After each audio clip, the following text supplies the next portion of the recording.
Bonjour à tous. Aujourd'hui, nous allons écouter ensemble une sélection de citations extraites des différents écrits de Luisa Picaretta, des paroles qui peuvent bousculer les regards, mais surtout embraser et consoler les âmes. Face aux épreuves et aux contradictions du monde actuel, une question revient souvent, tel un cri du cœur. Quel est le sens de nos souffrances ? Pour certains, la souffrance peut être une fatalité ou une punition, un abandon ou encore une occasion de changement face au sentiment d'impuissance qu'elle provoque. Mais dans les écrits de Luisa Picaretta, Jésus nous révèle une réalité totalement différente, un secret d'amour qui transforme la douleur humaine en un trésor divin. Dans la divine volonté, la croix se situe loin de toute considération déprimante ou masochiste. Il ne s'agit pas d'aimer la souffrance pour elle-même, mais bien d'aimer Dieu qui souffre en nous, avec nous, et de s'unir à sa volonté jusqu'au bout, même dans la souffrance qu'il permet. La souffrance physique, psychique, morale ou émotionnelle offerte devient alors la monnaie royale pour s'unir au Christ et participer à la rédemption, pour réparer et pour purifier notre amour, pour perfectionner le détachement, se sanctifier et finalement pour régner avec celui qui a remporté la victoire sur toutes les souffrances. Entrons ensemble dans cet océan d'amour et de sagesse. Il me dit : ma fille, ma vie se manifeste à travers les paroles, les œuvres et les souffrances. Mais c'est à travers les souffrances qu'elle se manifeste le plus. Tome 6, 29 avril 1904.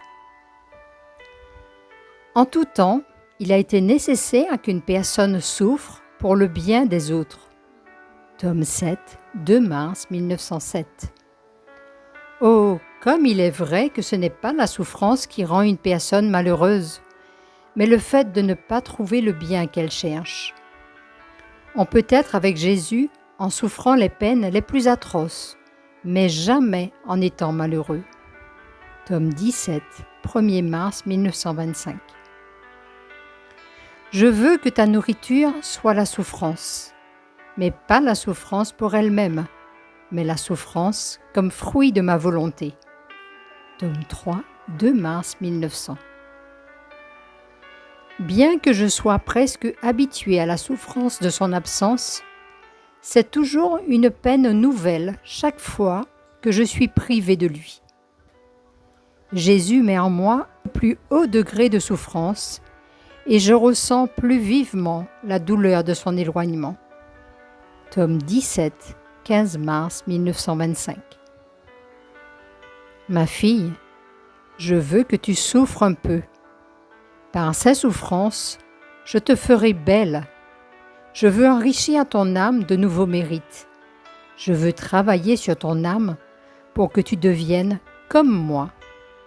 Tome 1, page 13. Une souffrance ne fait qu'enflammer mon cœur à en accepter une autre. C'est la voie de la souffrance divine. Souffrir et agir en ne regardant à rien d'autre qu'aux fruits qui en résultent. Tome 5, 19 mars 1903. En s'incarnant dans l'humanité, ma divinité s'incarna aussi dans la croix. Tome 6, 22 décembre 1903. Ma fille, je me sens offensée par tous. Vois-tu, même les âmes dévotes essaient de scruter si quelque chose est de leur faute ou non, au lieu de s'amender et d'extirper leur faute. N'est-ce pas déjà un signe qu'il n'y a ni souffrance ni amour ? Tome 4, 27 décembre 1901. Comme la monnaie doit avoir l'image du roi imprimée sur elle pour être acceptée comme valable par les sujets du roi, ainsi tes actions doivent porter la marque de la croix pour être acceptées par moi. Tome 1, page 14. quand tu souffres, tu soulages ma soif. Ma fille, ne sais-tu pas que la plus belle marque de noblesse que je puisse imprimer dans une âme, c'est la croix? Tome 2, 28 juillet 1899. C'est la croix qui révèle Dieu à l'âme et révèle si l'âme est vraiment de Dieu. On peut dire que la croix met à nu toutes les parties intimes de l'âme et révèle à Dieu et aux hommes ce qui s'y trouve. Tome 4, 8 mars 1901. L'âme patiente dans la souffrance reçoit des grâces toujours accrues.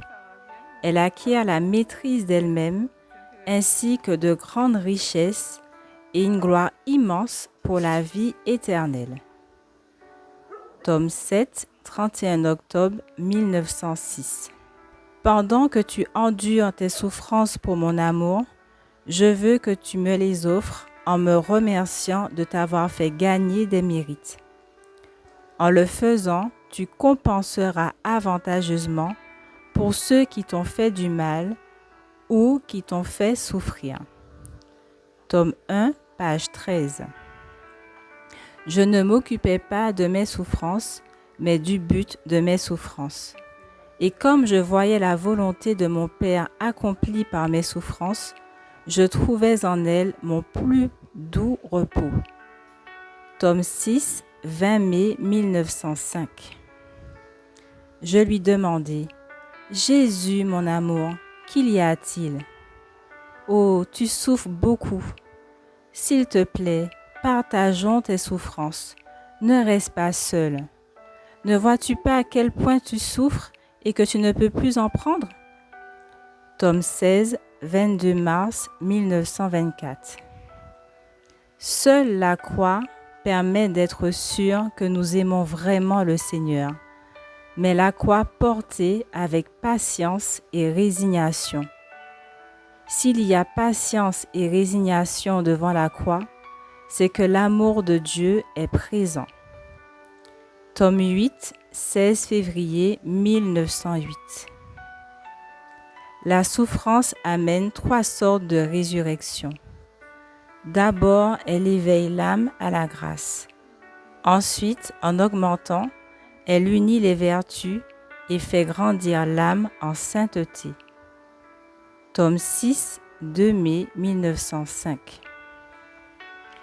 La souffrance est la voie la plus puissante pour satisfaire la justice divine et faire accepter la grâce de la conversion par le pécheur.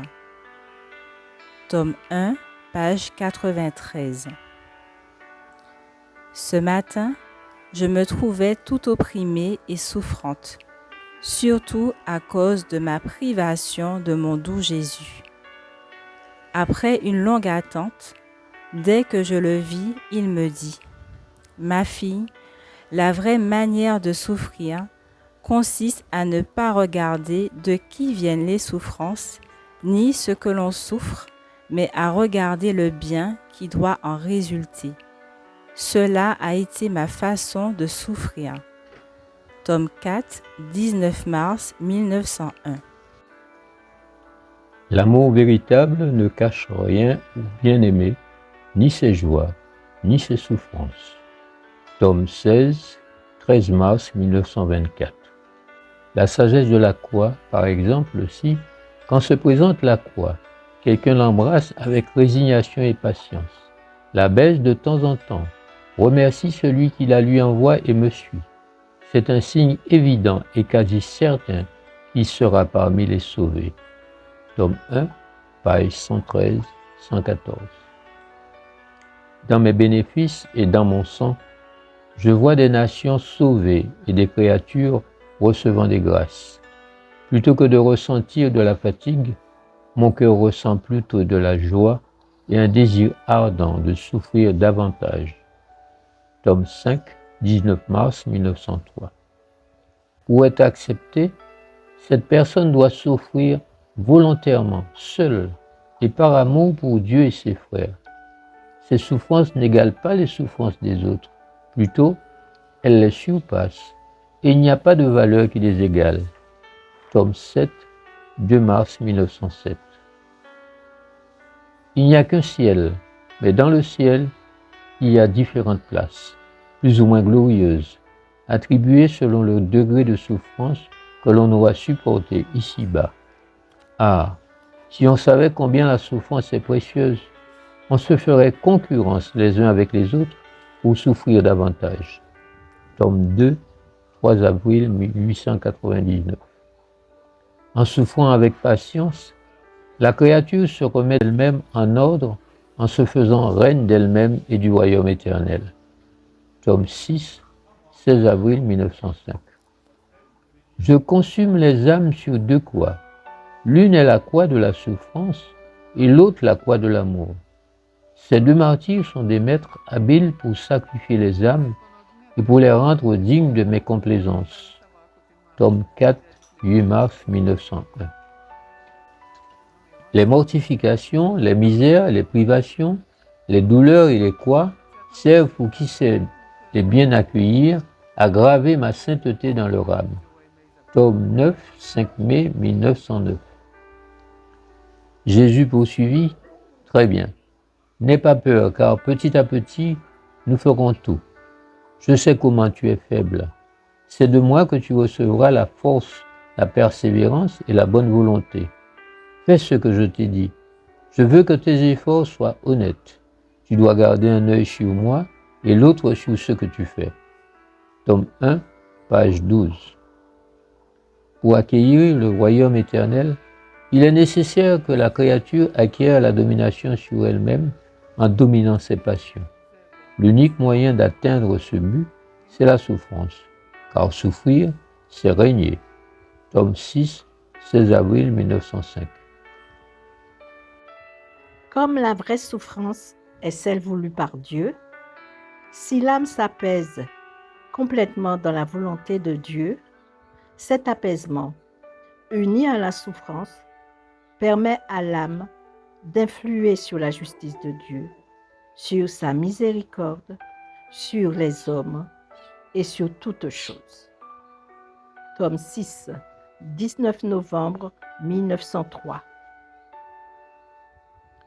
Si je souffre beaucoup de voir souffrir celui qui ne m'aime pas et qui m'offense, combien plus je souffre de voir souffrir celui qui m'aime. Tome 4, 10 mars 1902.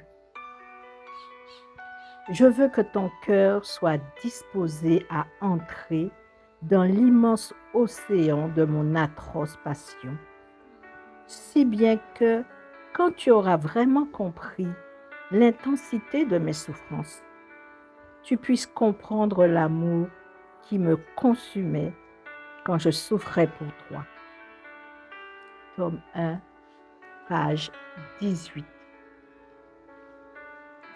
La souffrance et l'amour sont deux onguents très efficaces qui, appliqués à l'âme, la guérissent parfaitement, l'un corroborant avec l'autre et la fortifiant énormément.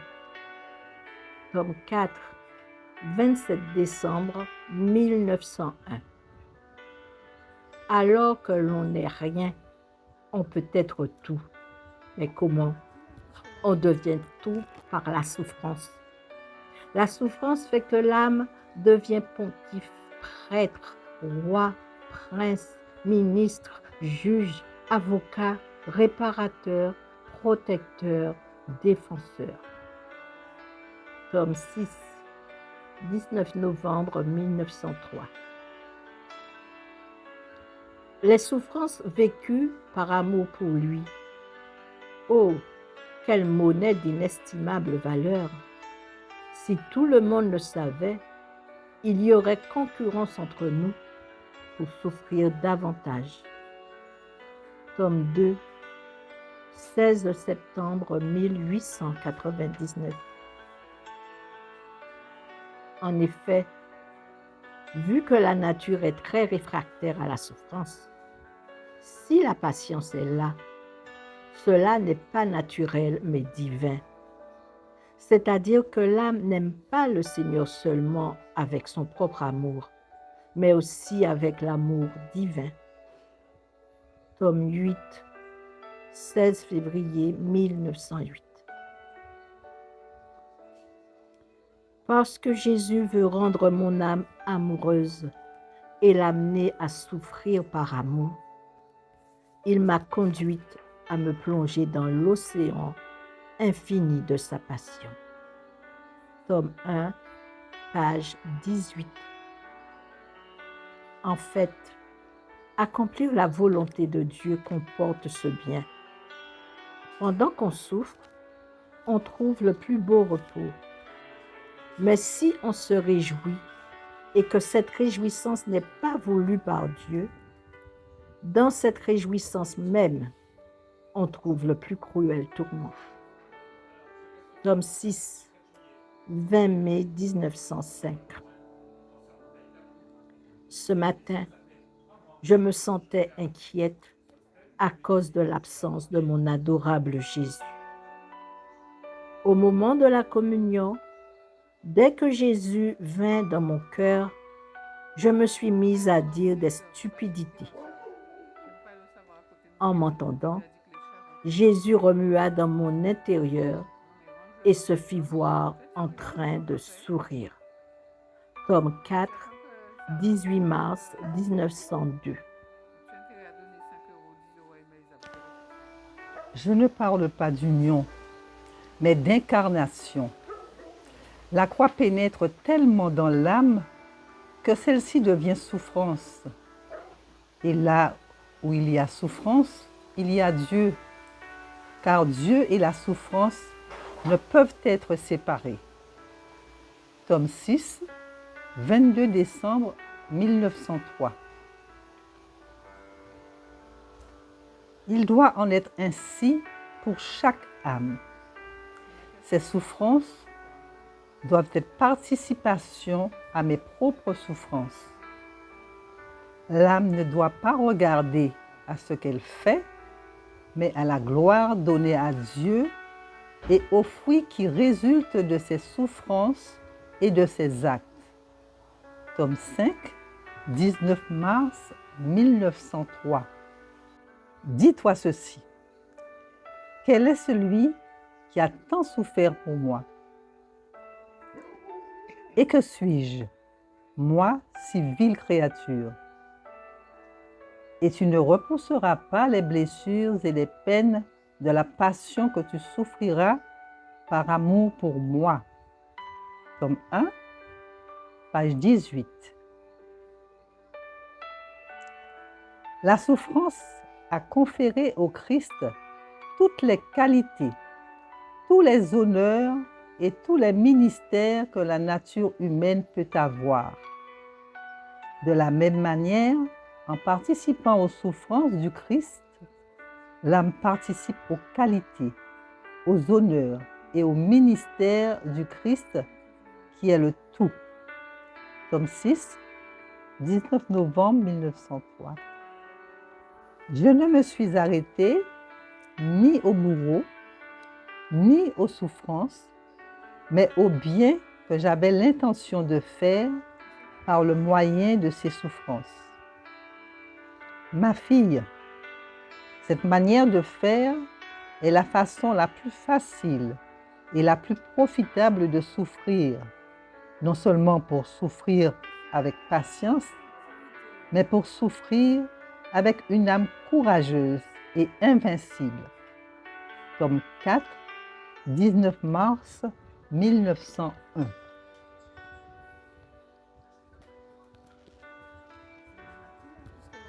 Ma fille, ne sois pas étonnée. En effet, aucune beauté n'égale la souffrance pour Dieu seul. 2 flèches s'échappent de moi continuellement. Une première par mon cœur, l'autre flèche provient de mon trône. Tome 6, 23 novembre 1903. Jésus me dit, le 4e contentement est la souffrance pour Dieu.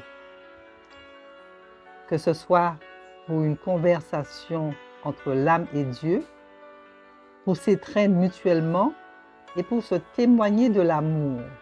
Dieu appelle l'âme et l'âme répond. Dieu donne à l'âme de souffrir et l'âme accepte volontiers de souffrir. Tome 6, 10 février 1905. Oh, combien diffère la manière de faire des âmes, si elles souffrent ou si elles œuvrent. Leur intention ne porte ni sur le fruit qu'elles peuvent obtenir, ni sur la réalisation de la volonté divine. Elles se concentrent entièrement sur ce qu'elles font en ne voyant pas les bienfaits qu'elles peuvent obtenir, ni le doux repos qu'apporte la volonté de Dieu. Tome 6, 20 mai 1905. Enflammé par l'amour, ton âme acceptera la croix que j'ai préparée pour toi. Quand tu considéreras tout ce que moi, ton professeur, j'ai souffert pour toi, ta souffrance sera une ombre.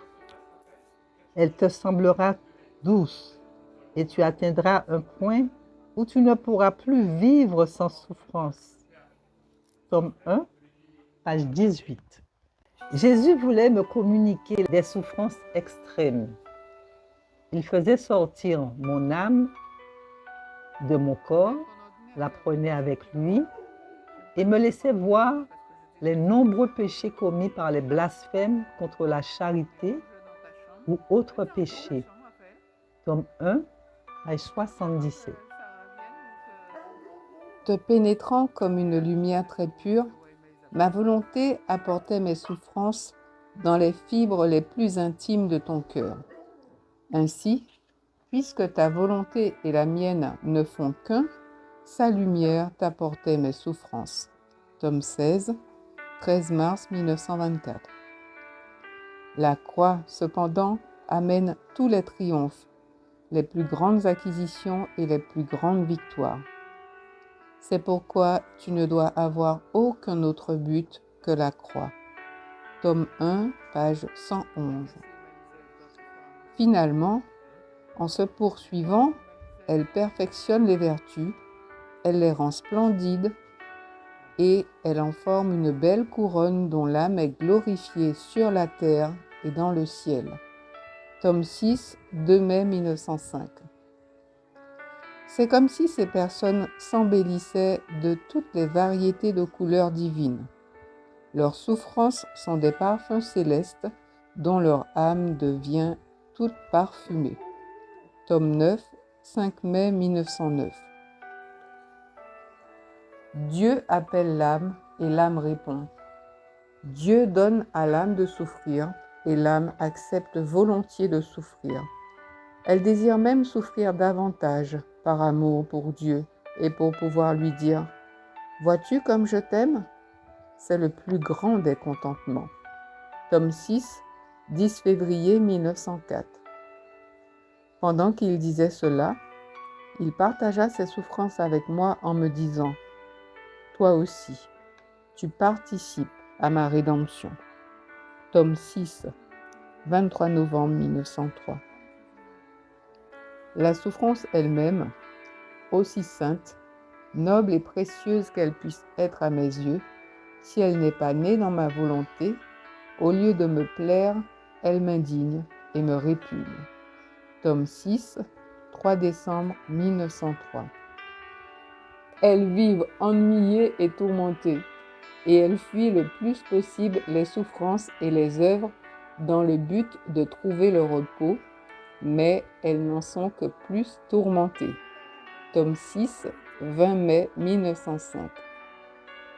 Oh, comme il est vrai qu'en Jésus, les souffrances et les joies sont toujours nouvelles. Que de fois ne sens-tu pas ma vie opérer en toi? Cela se passe dans la souffrance, et parfois, je te remplis tellement de moi que tu en perds ton mouvement, ta respiration, tes facultés mentales. Tome 17, 15 mars 1925. Comme il entendait mes sottises, il me dit : « Toi, alors, tu veux vraiment que je souffre ? Car tu sais que si tu es inquiète, je souffre davantage. » Ne pas chercher à rester calme, c'est la même chose que de vouloir me faire souffrir davantage. Tome 4, 18 mars 1902. Jésus reprit : « Ah, c'est l'amour qui te pousse à cela. Tout, tout doit être enfermé dans un seul mot, amour. L'âme qui n'enferme pas tout dans l'amour, on peut dire qu'elle ne comprend rien à l'art de m'aimer. À mesure que l'âme m'aime davantage, le cadeau de la souffrance grandit en elle. » Tome 6, 8 août 1904.